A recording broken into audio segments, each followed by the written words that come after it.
Hey everybody, it's Russ and Maurice. Today's guest, Will Nitze, guy who makes consumer packaged goods in a nerdy way, applying things like a math problem to solve a lot of his issues. Energy in, revenue out was one of his formulas. What do you think, Maurice? I think the energy in and revenue out is an approach or a formula. First of all, I haven't seen an actual formula for that, so that's something that we should have asked for. ER something, yeah. Yeah. I know, right? What's the equation? I need to see an equation, bro. And he kind of really zoomed in on that. It's the Mhm. competitiveness that drives a lot of the entrepreneurs. Yeah. He called it a mix of competitiveness, arrogance, and not knowing better. Like why am I the better person to do that, right? Mhm. Or it's how I phrase it, why not me? Less than a question than really a statement, because I don't want Mhm. to hear the question, right? Yeah. Uh, but yeah, he had a very nice intensity about him, going about his business and how he built up his business and how he figured out really how to grow the business, and how sometimes I don't think he did it on purpose, but how he really works with back to the wall and how that Yeah. really gets him into overdrive, right? And I think there's a ton of good lessons for people that want to go in business and then already in the business and just thinking about how to grow, right? Because Will is the first one that really produces stuff Yeah. and had to go through all the trials and tribulation of getting the product done, literally getting it done, right? Yeah. Get it out the door. Yeah. Yeah, get it out of the door. He has a fascinating story about that. And you guys, stay tuned, watch it, get your coffee or energy bar ready because you're going to need it. All right, here we go. Because really, what could go wrong once you press record, right? Exactly. What could go wrong? It's all going to be very perfect.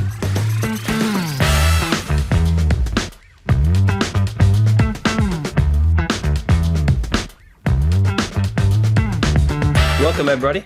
Welcome to another episode of Crazy People Doing a Podcast, the Crazy People Podcast. I am enjoying a cup of our guest's product. Are you? It is my afternoon jam. In the hot seat today, Will Nitze. Welcome, Will.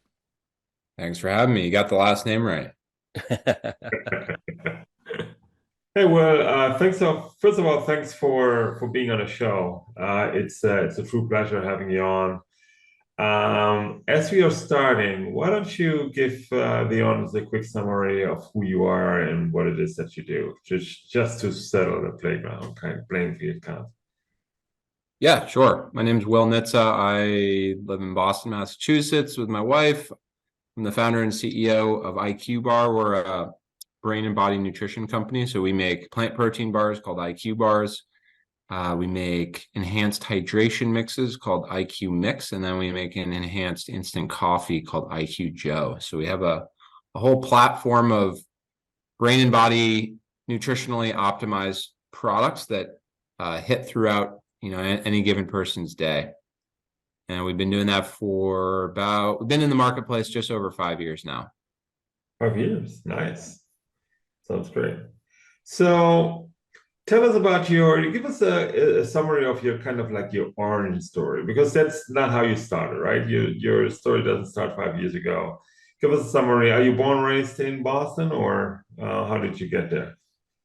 Yeah, I'm from New Jersey. I was born in Baltimore, but when I was a baby, moved to New Jersey, grew up in northern New Jersey.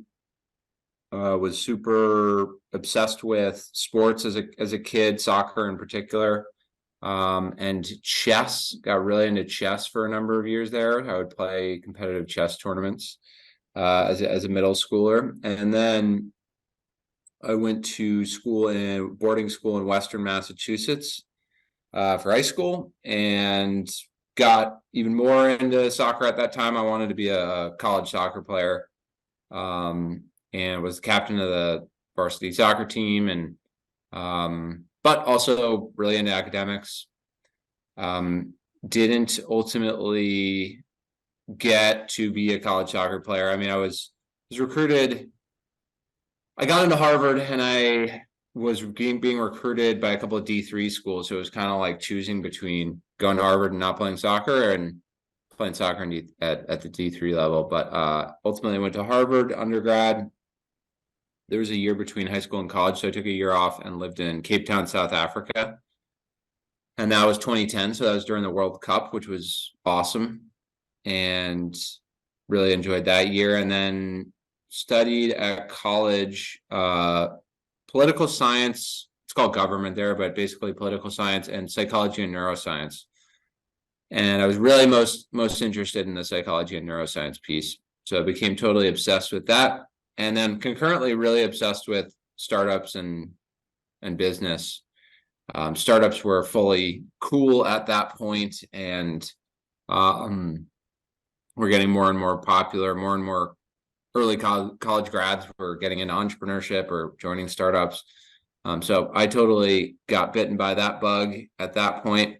But I couldn't really like reconcile those two things, my love for entrepreneurship and business and my love for psychology and neuroscience and the brain more broadly. And so, yeah, I took a job in software just sort of by default. I was selling and marketing operations and supply chain software to oil and gas companies right out of college, and got really good at Excel, PowerPoint, running meetings, pitching products, quantitative analyses of all like the bedrock skills that are transferable to anything, but did not like the job, was not passionate about software, was not passionate about oil and gas. So yeah, that was when I started kicking around ideas of what I wanted to do for the next 30, 40, 50 years. And what I kind of wondered is, how does political science and neuroscience and psychology somehow fit together? How did that work out for you? yeah, I mean, government is the major at Harvard you take if you don't know what you want to do, which I was firmly in that camp. Okay, because you kind of, a lot of stuff applies to it, and so you can take like sociology courses, poli-sci courses, statistics courses. You can take a really wide range of stuff, and it all qualifies you for that major. And so it's kind of like the I don't want to know what I want to do with my life major. And but I found I took an intro course called Science of Living Systems 20, which is an intro psychology course with a guy named Dan Gilbert, who's a now fairly well-known professor of psychology, and just like totally loved it. And I found that my junior year, and then I just took every possible course I could take on psych and neuroscience. And so yeah, I don't know. I just sort of wanted to take as many things as I could. I knew I didn't want to be an engineer. I knew I didn't want to be pre-med or pre-law or anything like that. So that's, yeah, very much liberal arts. I don't learn I don't think a single usable skill in college, other than maybe writing. I wrote a lot. I read a lot and I wrote a lot. That's true, right? Digesting a lot of information in a brief time and really being able to just recite it one way or the other, right? Yeah, I can remember those days too. And it's crazy. I find the psychology and the neuroscience interesting because as a marketing guy and a former army guy of the psychological operations, I read books of I think it was Chris Anderson, who really, I hope I didn't smash his name, who really went into the area of looking at, for example, with smoking, what kind of behavior triggers the smoking ads, right? What really happens when a person that is a smoker sees those ads and so on. So that was always something that I really found very interesting. So from that perspective, what drew you to that subject? And did you have an application for your business, for your marketing, and for your sales side, or do you see it, is it really like you just said, you didn't learn anything in college that you could apply? I mean, I would say like the primary value of college for me was just the network of people. You have so many smart people doing interesting stuff, and then you have what I think a lot of people frame as maybe toxic or negative comparison effects, but I actually like that and lean into that of, you're subtly competing with all the people around you and comparing yourself to other people around you, and it levels you up over time. And so I would say that's probably the primary benefit of college for me. Fantastic. Then you lead into the startup world right after, and when it became like kind of interesting for you. What kind of businesses were you looking at, or products were you looking at that time? Well, so right out of school, I worked for this software company. But in my I skipped that one. yeah. Well, it's kind of important though, actually, because for a variety of reasons. Number one, I think you have to get good. You have to build a bedrock of skills, or you should first before you get into entrepreneurship. That's just my personal belief. You should understand how a company works. You should understand what it's like to have a boss.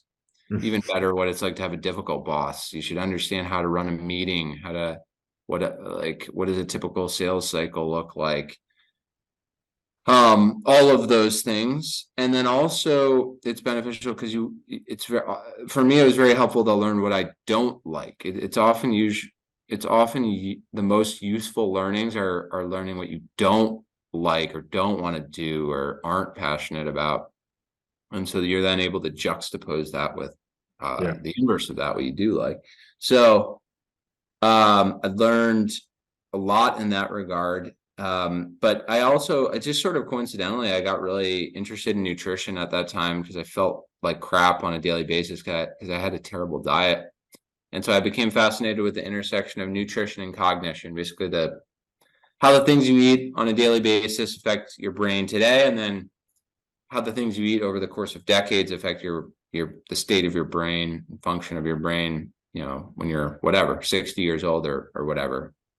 So and that of course tied in the whole brain thing, which I was interested in from college.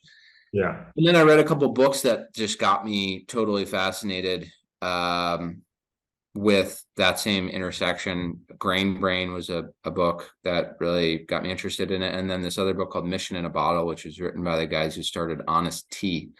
And so anyway, the net of all of those forces netted out to me saying, okay, I'm going to start a food and or beverage company. That was what I was going to do. And by the way, it helped that I could make it myself.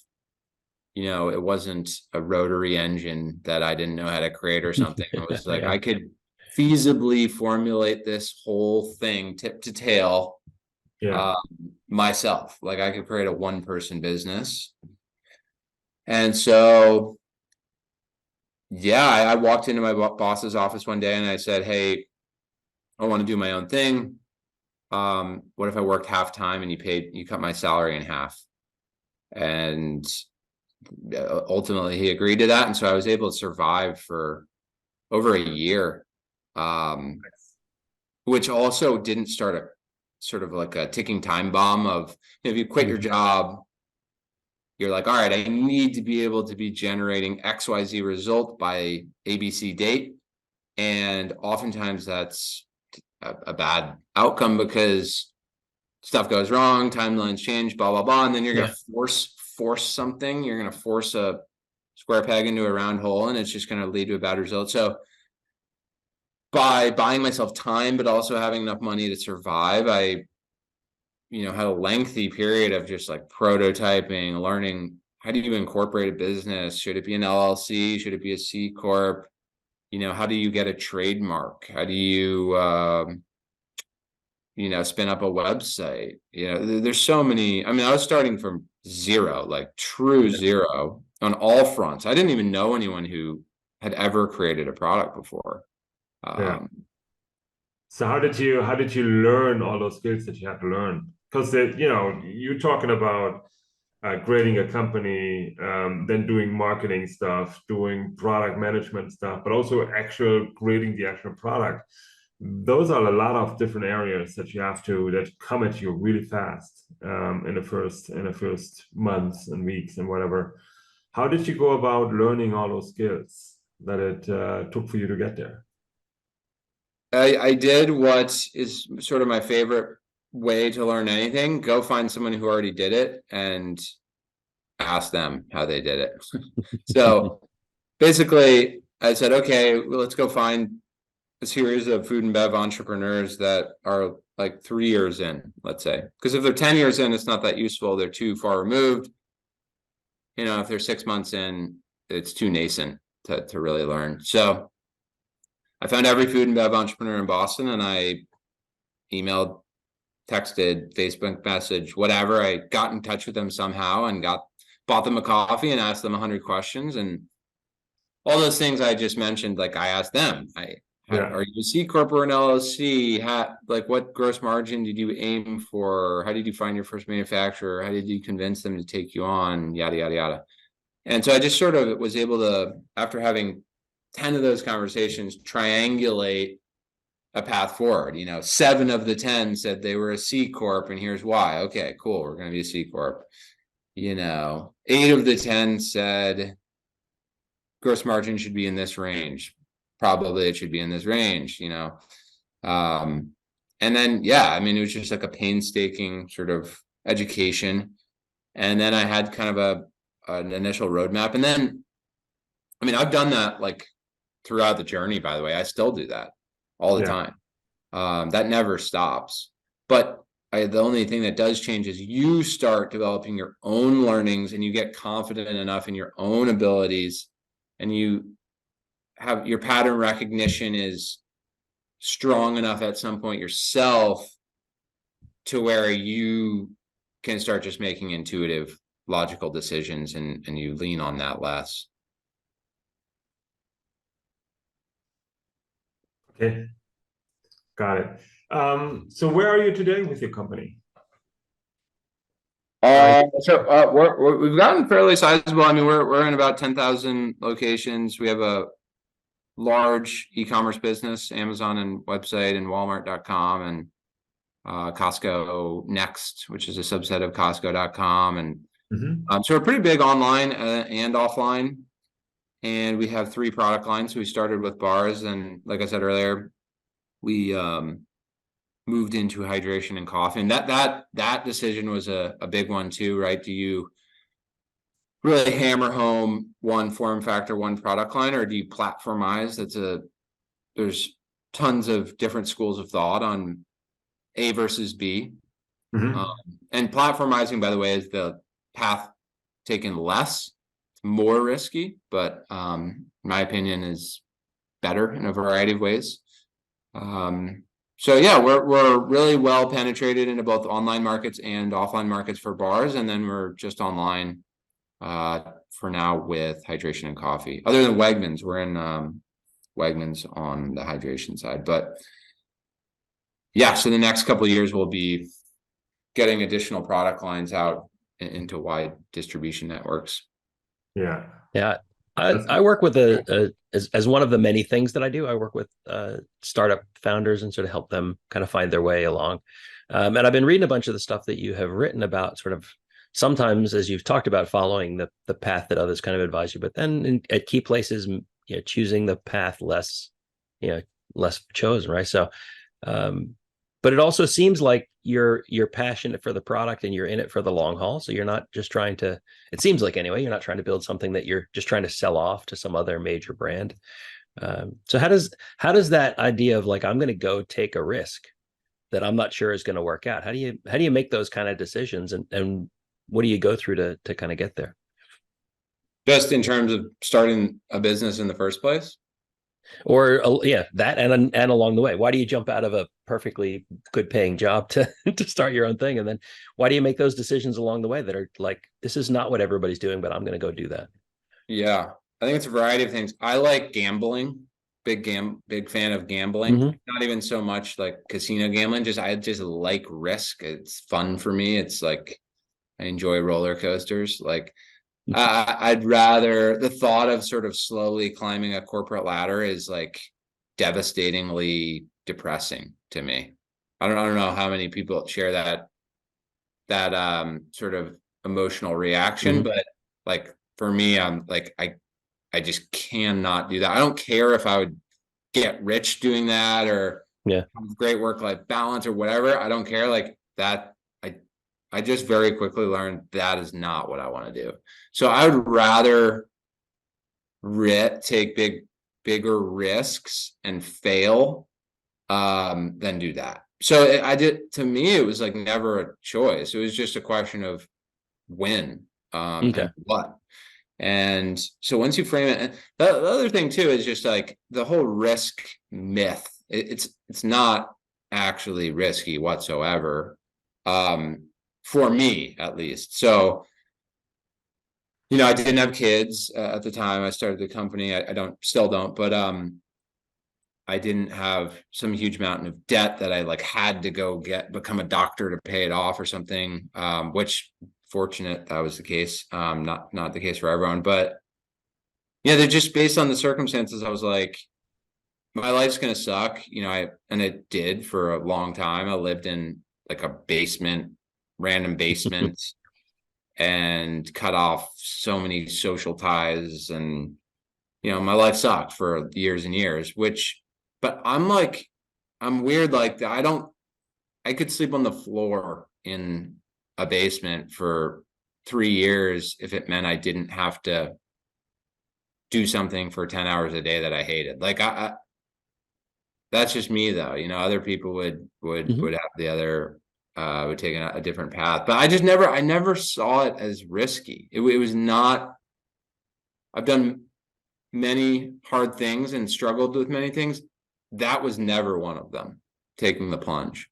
Do you think that's a special trait that a entrepreneur needs to have, or a special trait that you have versus people that take the 9 to 5 and take the supposedly more secure route? Even though we all know it's not secure anymore, right? People get fired left and right, anyways. So what do you think? Is that a special trait that you need to have? I don't know how. I don't know. It's tricky because it's like you can only know what goes on in your own mind, but I guess it's a trait. I don't know how special it is. It's you know, there's a lot to be said for going and getting a job at whatever, Facebook or something, and you make a good salary and you go for hikes on the weekends, you're not working, and you get a dog, and you know, like there's a lot to be said for that path. I don't know. That just sounds miserable to me. Like, so is that special? I don't think so. I don't know if it's special. That is what is happening in my brain though. Yeah. I like that a lot, because for a lot of the profiles, a lot of the people that we're talking about, and a lot of the stuff that Russ and I talk about off the air and wherever, it all goes in the same direction. Like there is an inner itch that has to be scratched just to get things done, solve a problem, figure something out, and do something. That seems to be a common trait that we see more and more. Russ, wouldn't you agree? Well, yeah. It seems to be that inner fire that you're just not going to be satisfied until you take that step and do that thing. And some people, I think, like you will, seem to have that over and over again. It's not just like, oh, I have to. We've had people on the podcast, and we've worked with folks who are like, well, I can do this better. I think I can take an extra step, and they're not satisfied until they've taken that step. And then I think there's another level of that where it's like, I can do this better and take a step, and then you're like, I can figure that out too and take a step. And then I don't want to do that other thing that I could have done. I could take another step, right? And just you keep doing. I like backing myself into a corner. Oh, cool.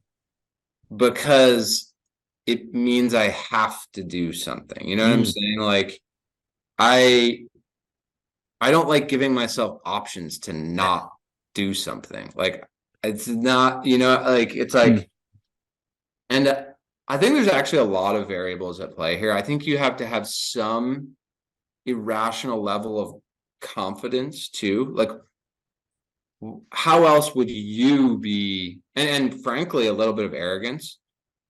why else would you be the chosen one to make this thing come into existence? I mean, there's whatever it is, 8 billion people. Like, why are you the chosen one? Clearly this thing you're going to do has been thought about before, and then maybe it happened and failed. Maybe it never happened because it's a terrible idea, whatever. Like, why you? So you just have to think highly of yourself. Maybe that's narcissistic. Maybe it's just arrogance. Maybe it's just confidence. I don't really care or know the specifics, but there has to be that. And then you have to have a high pain tolerance. Like, you have to, it's like, sounds trite, but you have to be a tough person. You have to be willing to have bad things happen a lot and not phase you, not break down. And that's both true on the long term and then on the short term, right? So sometimes you're on the manufacturing floor, something breaks down right then and there, and you need to be cool under pressure in real time. So there's like that, and over the long haul. So a zillion other things go wrong, and the 100th thing broke down over the course of a year. Is that when you're going to throw in the towel? Like, no, you can't. So I think that, like, arrogance, the high pain tolerance, and then just like, I think, yeah, that like, for me, it's just like the something to prove factor. Like, and I think different people get that from different places. Like, for example, you might have been told you were stupid, or you can't do something, or maybe someone slighted you in some way, or maybe someone got something you thought you deserved. Or it's like, you have to have that core animalistic, like, it's either jealousy, anger, competitiveness. Yeah, you could just be insanely competitive, but I think that the root of that competitive is that like arrogance, like, I should be doing that. I'm better than this. You need, I think, all of that. Otherwise, it makes no logical sense. It's like, why would someone put themselves through so much hardship? Yeah. For me, always the question was like, not so much that I should be better and I should be absolutely doing it. So why not me? Right? It's why shouldn't I do? How hard can it be? Right? Famous last words. Well, your answer to that might be, you're not good. Like, I think if you say, why not me, then you could probably logically answer that in 10 different ways. Well, not me, because I didn't go to this school, or I didn't do that. And then I think you have to answer that with, like, it's like, why not me? Because I'm a badass. Here's why. It's like, the other option was never there. The why not me, because I cannot do it, that never happened, right? That was not even an idea that it couldn't be me to do that, right? So you talked about sometimes you need to be backed in a corner and you kind of get yourself in those situations. Share with us, please, if you may, one of those situations where you felt like, I don't know how to get out of this, but I have to really sit down, roll up my sleeves to work myself out of it, because otherwise it's going to get sideways quickly, right? Yeah. I mean, there's been again, I think of things in, like, it's almost like fast twitch and short twitch, short twitch and fast twitch muscles. It's like there's immediate things. So I'll give you an immediate example. We had this massive CVS order. It was like, we had been producing 20,000 bars each time we produced, which was like, call it every 3 months for the first, say, 6 months of our existence. And then we got this big account. We got CVS, which was actually super strange for a startup to go into the drug channel early on, but whatever, that's a story for another day. Basically, we were going to go from making 20,000 bars a day to 200, not a day, a production run, to 200,000. So the business 10x'd with one customer, and we had no idea how to produce it. But they said, can you do this? And can you make it happen by this date? And we just said yes, without knowing whether we could. So that's like a classic example of, you backed yourself into a corner. Like, you just said yes, you don't know if the answer is yes in actuality, but you need to make sure that it is in fact yes. So then it was like, all right, we have to do this. What are the ways that don't violate the laws of physics to do this? And so we found a new contract manufacturer in an insanely quick amount of time. We got ingredients to them in an insanely quick amount of time. And then our entire team got in a car and we drove out for the first production day when we were going to produce for CVS. It was going to be this huge celebratory moment. We mix the product, it gets on the slab line, it's getting sliced up, and feeds into this machine called a flow wrapper, which is like a roll. It's like a roll of wrappers that slices it, seals it. Mm-hmm. And it all is going swimmingly. And we pick up a bar, taste it, tastes great, looks great. We're high-fiving. And then the guy comes by and he says, the plant manager, he's like, oh, we have a problem. I was like, well, what do you mean we have a problem? He's like, yeah, we have a problem. Your wrappers aren't sealing properly. If a wrapper doesn't seal, it's going to go bad. Like, if there's no proper seal, it's going to spoil. And we're like, well, how do we make it seal? And we tried everything. We tried to increase the pressure, blah, blah, blah. Basically, the adhesiveness of the wrapper was not sufficient. Yeah. And we're like, holy shit. We're going to go, like, the company's done. We were dead before we even started. And we're not going to make the delivery day for CVS. We have all this product that costs tens of thousands of dollars. It's just going to spoil. And yeah, that was like that sort of fast twitch like situation of like, how do you react to that in some way, in like the best possible way? And so anyway, we called 20 different wrapper suppliers. We finally found one who could turn our wrappers around in a week. Russ shipped them, produced a week later, everything sealed fine, got it on trucks, fulfilled the order. Cost us I think it was like 30 grand or something, which at the time was massive. But we got out alive, fulfilled the order, and we were on our way. So that's like an example of like a crazy story. And I have 10 other stories just like that. And then just like on the longer end of the spectrum, I mean, we've been in cases where it's like, we are gonna run out of money in 6 months and the market sucks. It's like capital markets are not open.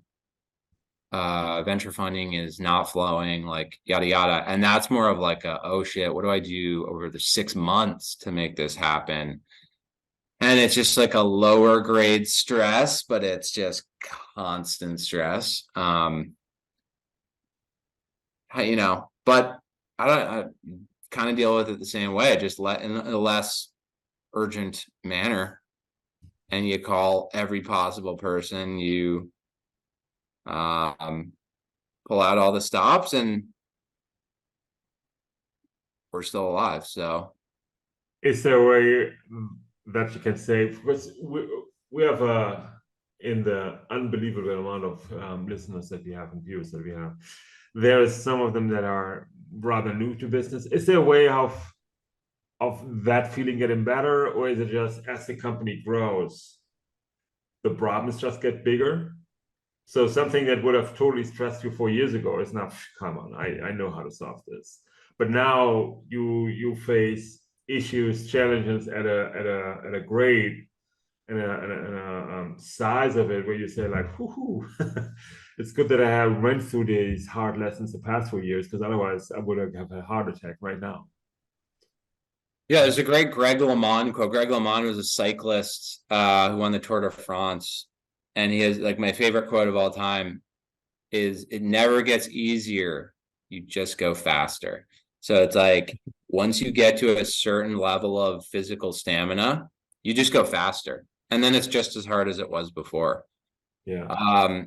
That's how I think about entrepreneurship. It never actually gets easier. You're just going faster. And so, yeah, to your point, you're dealing with just bigger problems or different problems. There's always a next thing that you don't know. And by the way, very few people can scale forever right? The person who starts the thing and can take it from 0 to 1,000,000 is rarely that person who can take it from 1 to 10, and is rarely who can take it from 10 to 20, et cetera, et cetera. But you kind of need to, you as the founder and entrepreneur kind of have to be that person. I mean, you don't have to, you can sell your business, you can hire a CEO, whatever, but all of those things are expensive in all senses of the word. But really you have to be that rare person who can scale all those things, and then have to recognize the people around you who of those people can scale to, you know, from A to B to C to D to E, and making tough decisions about, sometimes it's not a fit with people, sometimes you have to hire new people, sometimes whatever, maybe COVID hits and now the entire chessboard was just shaken up. So it's not easier. And by the way, if you have to keep, like, the whole model of a startup is rapid growth. That is the definition of a startup. Otherwise, it's just a business. So it doesn't matter what you did last year. You have to do more this year. And it's like you're always a little bit behind the 8 ball. And so by definition, you're doing new stuff every year. Like for us, we were not sold in the club channel, club being like Costco, Walmart, Costco, Sam's Club, BJ's, etc. Like we didn't know that channel well until late last year, early this year, and now it's like this massive channel for us. But it was a super steep learning curve. We had no idea. We knew what to do in grocery, we knew what to do on Amazon. We had no idea what to do in club. So gotta learn that new thing. And then next year it'll be international or whatever, but there's always something new. Yeah, I was just about to ask what is internationally happening, because I'm based out of Germany, and I know products like yours would flourish quite well over here. Our whole metric we optimize for is energy and revenue out. That's like the guiding principle of everything we do. What is the energy and revenue out ratio? And international has a very bad energy and revenue out ratio. So you're going to just spend a ton of time and have a ton of headaches and blah, blah, blah. You can get really good revenue, but it's like, if that ratio isn't right, and of course you're comparing that has an opportunity cost. You could have spent all that time getting XYZ new retailer in the US, that if that has a better energy or in revenue out ratio, you're kind of silly for not doing that. So, I mean, it's just such a massive, like, even you look at Hershey, which I think is still at like an all-time high, their stock, I think something like 85 or 90% of Hershey's revenue is in the US. It's domestic.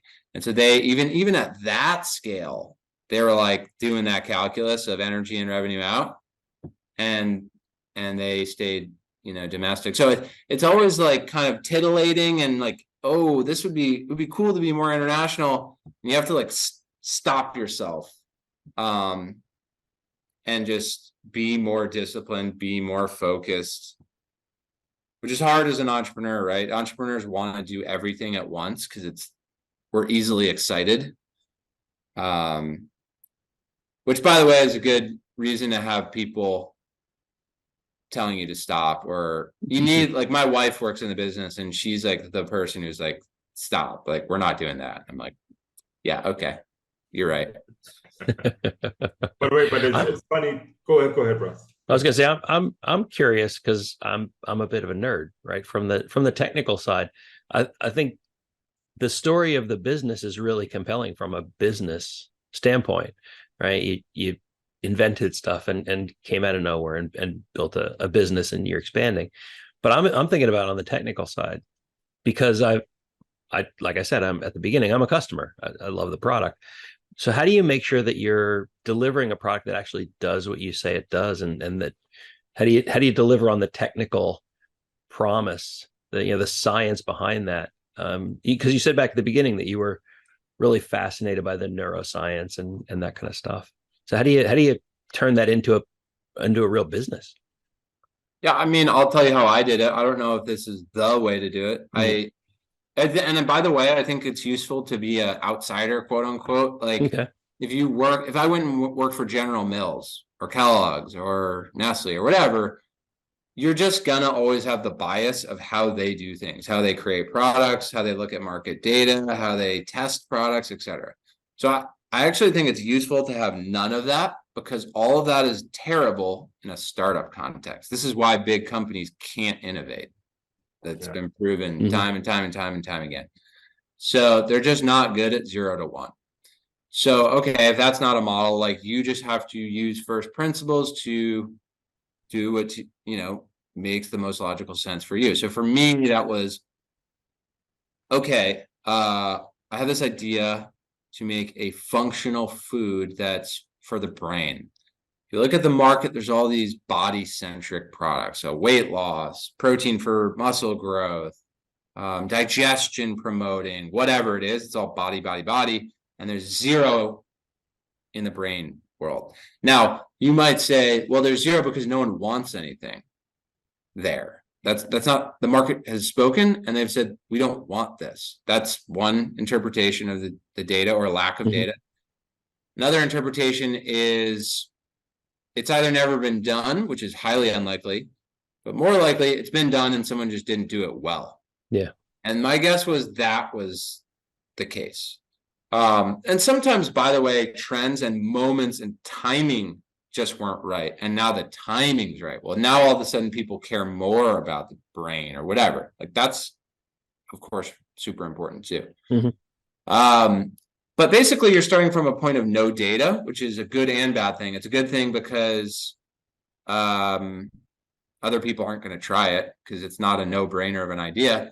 It's a bad thing because there's no data. You don't know what's going to happen. So I basically said, what are all the compounds that have been shown to be good for your brain for a variety of reasons? Could be helps you grow new neurons, could be reduces inflammation in the brain. It could be it helps with focus and memory, whatever. It's good for the brain for some reason. And there's a whole list that are heavily clinically studied. So vitamin E and flavonoids and omega-3s and et cetera, et cetera. And so, okay, and I did all this just in a spreadsheet. So like food, just like many physical products, are nothing more than a math problem.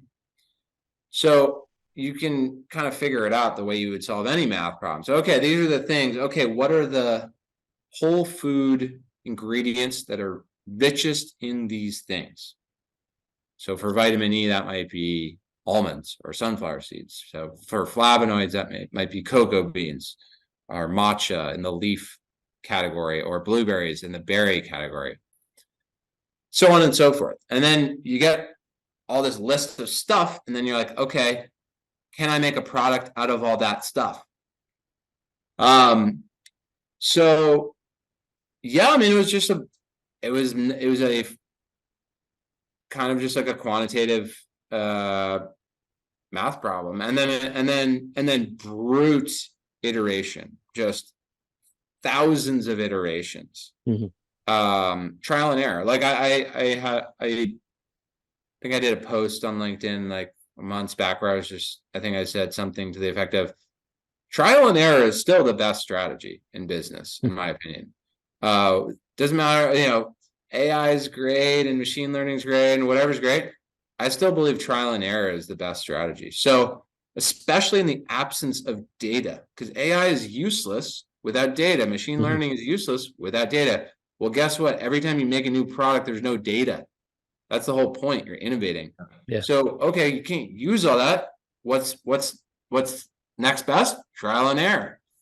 And then you get data, and of course you should act on the data you gather, but that's not going to help you at the outset. Awesome. I love that. Love that story. Yeah, it's really fantastic. And yeah, I have a neighbor who is he's doing something similar to you, just a different market. He's doing it for animals, and he essentially, we had him on a show actually, this stuff, right? And he essentially did a lot of that same progression and the same approach for just animal products, right? And he recently told me the same thing. It's like, you just gotta test it, right? If you put it in, you can have all the data that you want. If you put it in front of a dog's nose, is the dog going to eat it? Yes or no, right? All the other data, it doesn't matter, right? If you put it in front of a dog, does the dog eat it? Yes or no? And that's the trial and error approach that you have, right? All the big data and whatever supposed nutritions and what have not, it's not going to work if the dog doesn't eat the food, right? So yeah, I really love that. With all that you know now, with all the experience that you have now, going back to your 16-year-old self, what would be the advice that you give young Will? Well, a lot of it, what I would say, is not that interesting because it's kind of cliche, but they're cliches for a reason. The whole idea of don't care what other people think about you is really like just such a massive unlock. But maybe I'll try to give a few that are less cliche. So one would be, people often get caught up in what's sexy, what are, and what's trending. So it was cryptocurrency, and then it was Web3, and then now it's AI, and then there'll be some other thing. And it, like, people who try to trend hop never win. They never win. Because, by the way, millions of other people are trying to do the same thing. So any advantages are going to be competed away. And all of the winners were already there years before it became a trend in the first place. So you're already too late. And so just avoid trend hopping. That should be distinguished from a separate piece of advice, which is pay a lot of attention to trends and ride trends. Just don't hop onto them and marry yourself to them. Be sort of trend agnostic, such that you can benefit from trends, but you're not, once the trend goes away, you're not screwed. So I'll give you an example for us, like keto. Keto is this big diet, got super popular in the US, and it was massively helpful for us. We grew hundreds of percent as a business because of that. And then keto kind of plateaued and is declining now. But we didn't frame ourselves or marry ourselves to that trend. We just figured out a way to ride that trend and then pivot away as that trend went away. And now low sugar is rising, and then just micro pivot into that. And you're kind of constantly micro pivoting and benefiting from trends, but you're not hopping on and getting married to trends. Second thing I would say is go where smart people are not going, which is maybe an offensive thing to say, but it's just, I don't know how else to say it. Like, don't go, if all the smartest people are going into banking, don't go into banking. Yeah. You're never going to be the smartest of that cohort of people. And so you're just going to either objectively lose or lose relative to them. You're never going to beat them. Maybe you don't care about beating them, but I care about beating people. So that's a competitiveness again. Yeah, I want to be better, whatever that means. And so I just like kind of looked at everyone I know, my friends were going in banking, consulting, and this and that. And I'm like, am I going to be the best banker or consultant? Like, no, I'm just not. And so basically I was like, the only way to win is to play an entirely different game. Like, the game you choose, I did another post on this. People focus on incremental improvement within the game, right? Yeah. Look at all the advice people give. They say, yeah, work hard and just get better tomorrow than you were yesterday and this and that. That's all intra-game advice. That's not inter-game advice. You might have just picked the wrong game. Yeah. So you can get better within that game, but it's the wrong game. You were screwed from day one. Doesn't matter how good you get in. Had you chosen an entirely separate game, you would have been 10x where you are now. By the way, doing the same stuff you were doing in that game. So I just think the game you choose is so important, and don't choose games you can't win. And by the way, oftentimes the games that are the best long-term choice for you and your skill set and your interests look terrible. They're really boring. Other people think they're boring or they're not sexy. No one's writing headlines about them. And you might not make no money or have no success for like 3, 4, 5 years in that game. Everyone will think you're silly for being in that game. That's the best game to be in because it's so non-competitive. Yeah. And so I would just like game selection is like might be the single most important possible thing you ever do in your career. All right. Well, that was an absolute pleasure. And I think a really deep insight into how do you, because we never, Russ, do we have anybody that besides Christoph I just mentioned that really produces anything? No, right? No, lots of software people and stuff, but yeah, the actual having a product you can consume, not so often. Yeah. That is fantastic. Will, it was an absolute pleasure having you on the show. So many fantastic insights. Yeah. Thanks for having me. Those are good questions. Thanks for coming on, Will. Great stuff, man. All right. You have a good rest of your day. You too. Take care, guys. Thanks. Take it easy. Yeah. Bye-bye. Bye.